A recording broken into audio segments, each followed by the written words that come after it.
what's up?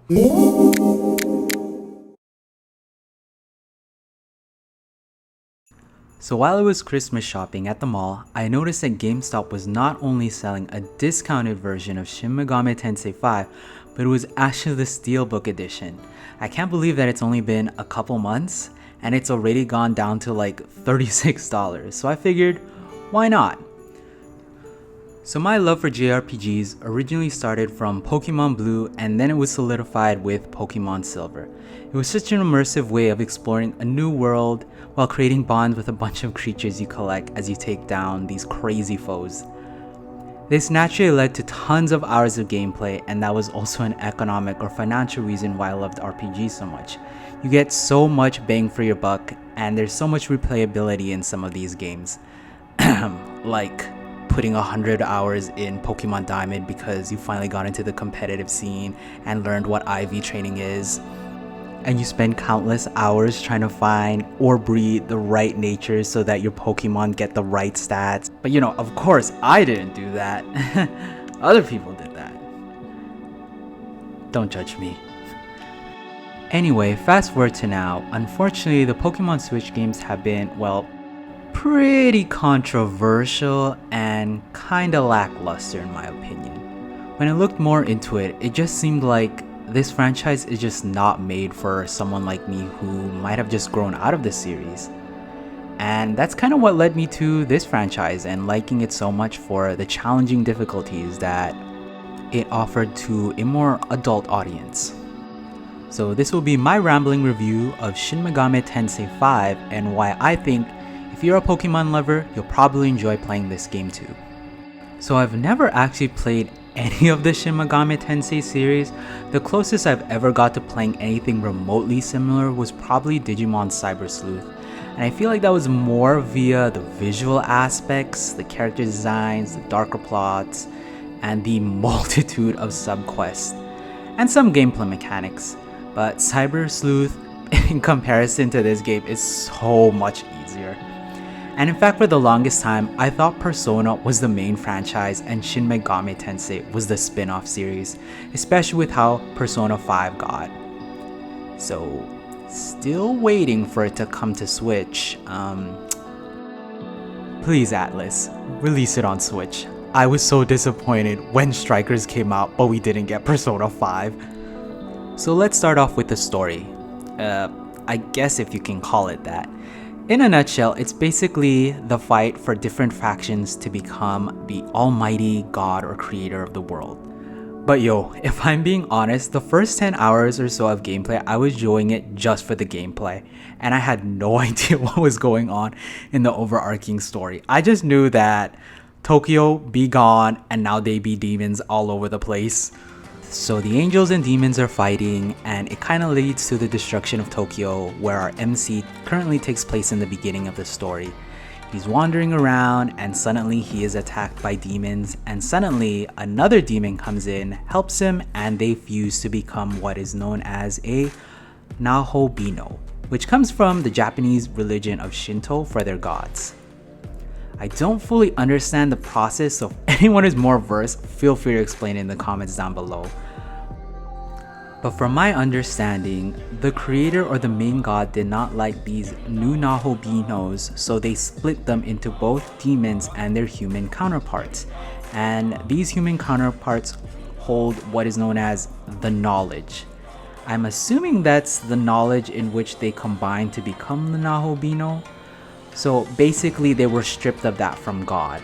And this is where the idea of soulmates comes to play, in that each demon has a human that holds their unique knowledge, and in order for them to be combined again into the Nahobino, they need to find the other individual. It's also later explained that if a human dies, the demon can wait for their reincarnation down the line, which I thought was kind of interesting. Like, imagine you're a boss, OP demon, but suddenly your human counterpart is so frail, dies, and now you're kind of screwed. I say this because it later kind of turns out to be like a battle royale towards the later half of the series, in that these Nahobinos are the only ones that can take the throne from God, and basically if the Nahobino ends up getting the throne, then they can mold the world however way they please. So the first of these factions are the Angels, which their ideals basically are to uphold the current creator's views, and it's led by the angel known as Abdiel. Then you've got the Chaos pair, Nua, who's a snake I can't believe I put that on the script. Okay, we're not gonna call her that. We gonna call her Snake Lady, and Shohei the police officer. And basically their ideals is to destroy the throne. Technically there's more to their plans, but I'm not gonna spoil it for you newcomers. Finally, the last faction includes yourself, and I guess you could call them the Resistance. It consists of the main protagonist's demon, the one that you fuse with in the beginning, Aogami's brother, and he's known as Koshimizu. And he, as well as the demon that you fuse with, Aogami, are from the demon race known as Amatsukami Tsukiyomi, and their goal is to recreate a world of multiple gods. I was kind of hoping that there was gonna be a demon side, well, a more negative demon side that you could take where you kind of help burn the world down. I mean, it's interesting and kind of fun to just take the perspective of a villain since you're always the protagonist in the role. So I was kind of hoping that that would be an aspect, but I guess siding with the good demons is as close as we're gonna get. So these are the three main options that you can choose from. Technically, there's a fourth one that you can pick from towards the end of the game based on some of the consequences of your actions that you choose from, but I'm not exactly sure how you choose it or what leads to it, so I'm just gonna leave it up to you to do your due diligence and Google search that one. Now that sounds really interesting when I'm looking back at it, but I would say that the story was handled very poorly in that there isn't much of a driving story narrative that helps progress the plot. Things just kind of unfold towards the end, and there's like a lot of in-between stuff that just kind of happens.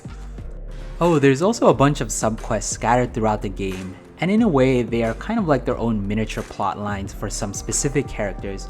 One in particular that I really liked was the Egyptian subquest that involved Khonsu and Miyazu. I thought that was really good and wholesome, and it did kind of do a good job at least giving her some kind of character narrative, because on the main plot she wasn't even there for the most part. She kind of shows up in the beginning and I thought she was going to be part of the main cast, but she kind of just doesn't exist for the majority of the series. So I guess this was their way of giving her some kind of storyline. I don't know. The story ain't it, fam. If that's what you're coming here for, don't get this game. Moving on to why you should get the game is definitely the gameplay. Now, I don't know if it's because I'm a total noob to this franchise, but I swear the level difficulty is pretty misleading for this series. If I were to compare this to like any other typical RPG that I played or a JRPG I've played in the past, their casual version in Shin Megami Tensei is like the normal version in a regular RPG. Their normal is hard, and their hard is probably like extreme crazy difficulty. If you take anything away from this review other than buy the game, save every single chance you get. But in terms of like actual game mechanics, it's kind of similar to the Let's Go Pokemon series in that all the enemy encounters are in the overworld, so no random encounters, and they do respawn via the New Moon system, which is kind of the game's timer setting. Or if you don't want to wait, you can always save your game file, reload your save file, and the enemies should respawn after that. With that out of the way, it's a fairly vanilla turn-based JRPG where you have 4 turns based on how many Pokemon or demons you have, with an additional 4 more turns if your team hits a weakness on your enemy or if you land a critical hit. Thus you can have a maximum of 8 turns to deal damage. With weaknesses also comes resistance, which lowers damage one takes, immunity, which completely block a type, and reflectors that, well, reflects the damage back. Additionally, dodging robs your opponent of 2 of their turns, same with getting hit with your type immunity. Same general rules apply to your enemy. The turns do not stack though, so if you only have one turn left and you miss your attack, it becomes your opponent's normal turn, but they do not receive an extra turn for it. You also have a Magatsushi bar or meter that increases throughout the battle. I think it has to do with the damage that you inflict or the damage you receive. Don't quote me on that though. Once it is filled though, you're able to perform specific unique special skills or attack. Personally, I just stuck with the critical skills as that was more than enough to deal punishing damage. Basically, it ensures all of your attacks are critical, so like I said before, when you do a critical or you hit your opponent's weakness, each of your demons or yourself gets an additional turn, so by doing this, you ensure that you have 8 turns of critical damage.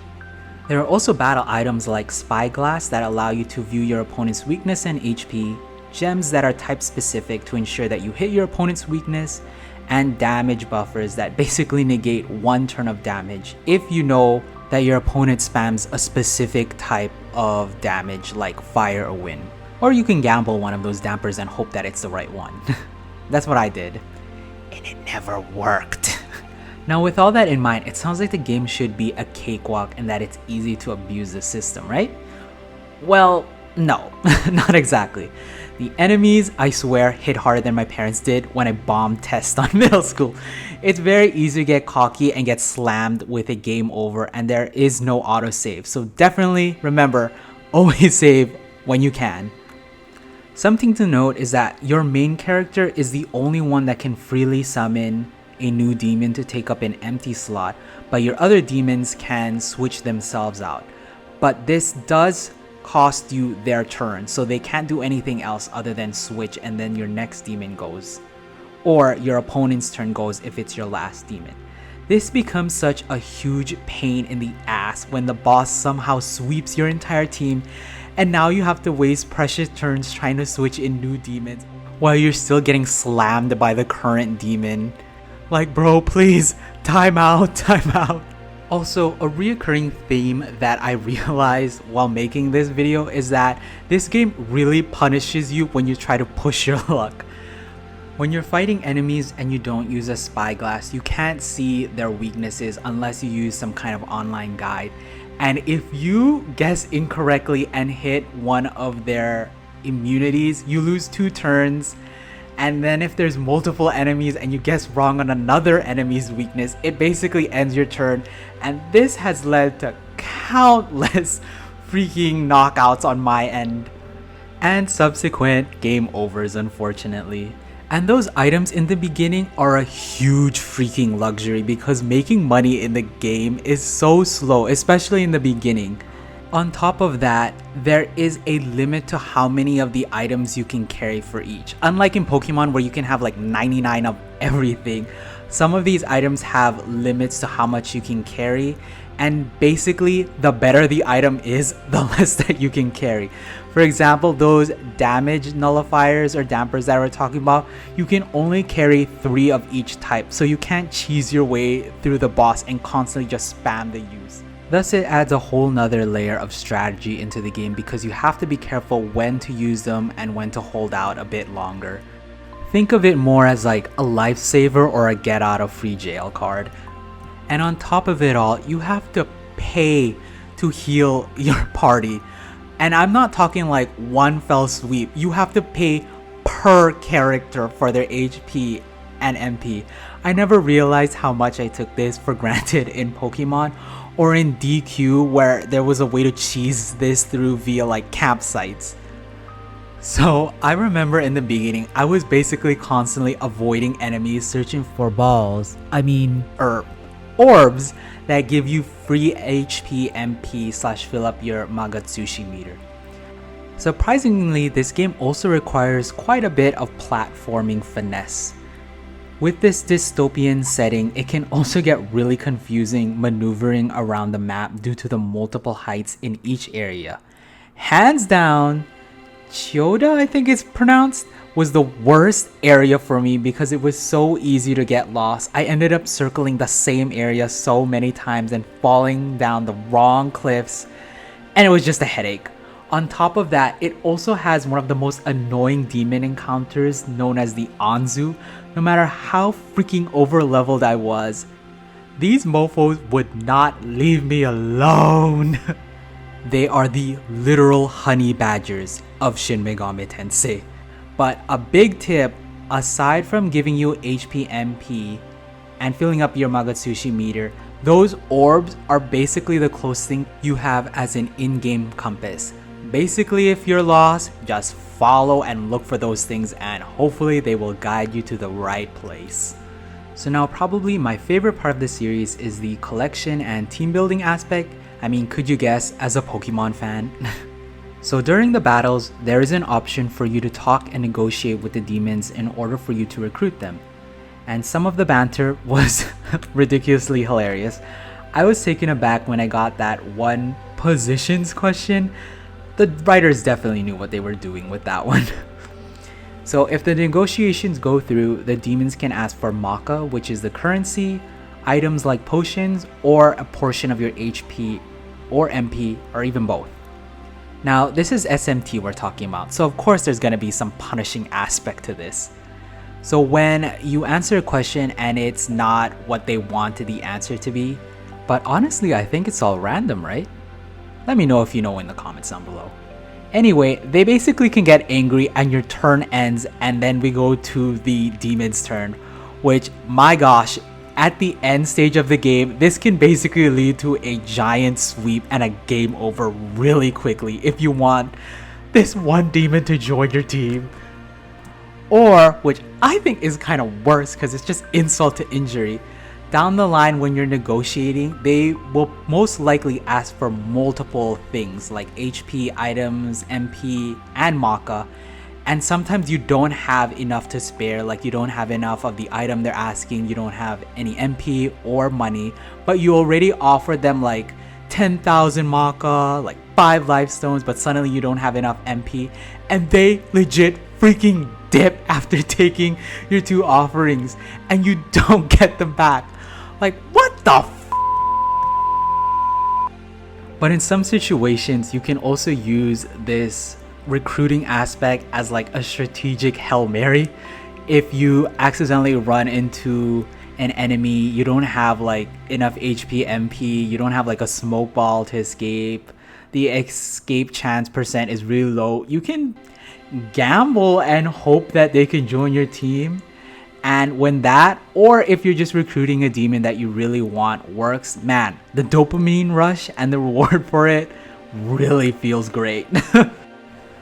But unlike Pokemon, the party system in Shin Megami Tensei is a little bit different in that you have a finite amount of party space, which you can increase later in the game through a game mechanic, but I'm not going to go into that in too much detail.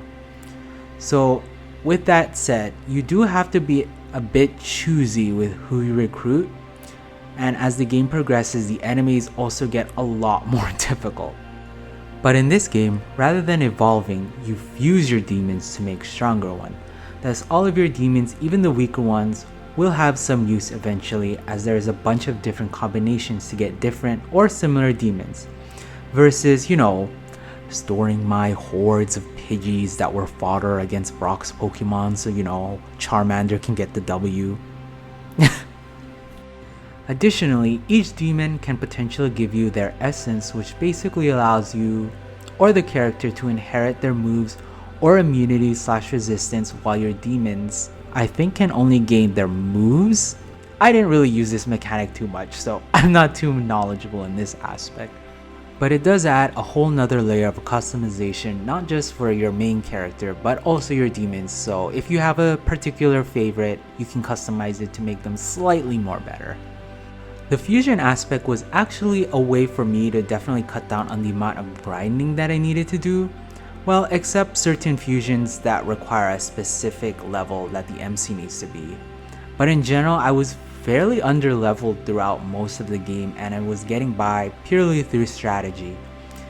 Except once you hit the last chunk of the game, the level difficulty and curve took like a huge spike once you get to the Taito region.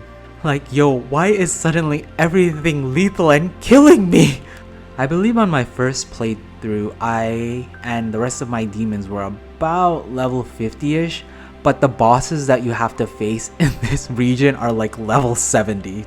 Honestly, this was a great time in the game to actually go back and do all the subquests because a lot of them involve like miniature boss battles, which gave like a hefty amount of experience points versus grinding and battling the same enemies over and over again.